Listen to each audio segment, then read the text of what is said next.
ఏలూరు జిల్లా కైకలూరులో వరద ఉధృతితో కొల్లేరు సరస్సు ఒక్కసారిగా పొంగింది. కైకలూరు నుంచి ఏలూరు వెళ్లే ప్రధాన రహదారిపై వరద నీరు చేరింది. కైకలూరు మండలం ఆటపాక పిట్టలదొడ్డి నుంచి దెందులూరు మండలం కోమటిలంక వెళ్లే రహదారి నీటి ప్రవాహంతో కొట్టుకుపోయింది. దీంతో కోమటిలంక ప్రజలు పడవ సాయంతో ప్రయాణిస్తున్నారు. ఈ విషయం తెలుసుకున్న జిల్లా కలెక్టర్ వెట్రి సెల్వి అక్కడ పరిస్థితిని పరిశీలించారు. మరో 4 రోజులు వర్షాలు ఉన్నందున గ్రామ ప్రజలు అప్రమత్తంగా ఉండాలని సూచించారు.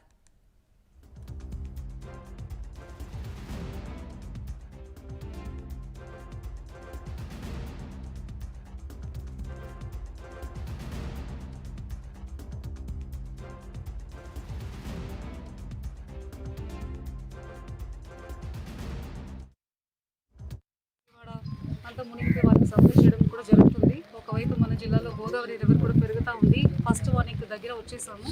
సో ఇటువైపు మనకు అక్కడ బొమ్మడేరు కానీ మన this monsoon rains torrential rains వల్ల కానీ మనకి ఇక్కడ రివర్ ఫ్లో ఎక్కువ పెరుగుతున్నాయి. కాబట్టి ఒక విలేజ్ కట్ ఆఫ్ అవుతుందా లేదా, ఇక్కడ ఏ పరిస్థితి ఏంటి, వీళ్ళకి ఎలాంటి అడ్మినిస్ట్రేషన్ నుంచి ఎలాంటి హెల్ప్ కావాలని తెలుసుకోవడానికి కోసం ఇక్కడ వచ్చాము.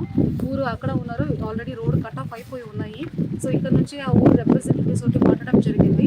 సో వాళ్ళు బోట్ అడిగారు కానీ 2 రోజులకి ఎలాంటి ట్రాన్స్పోర్టేషన్ చేయకూడదు, కానీ ఓన్లీ ఎమర్జెన్సీ పర్పస్కి ఒక బోట్ అడ్మినిస్ట్రేషన్ తరఫున ఏర్పాటు చేయకూడదని కూడా వాళ్ళకి ప్రామిస్ ఇవ్వడం జరిగింది.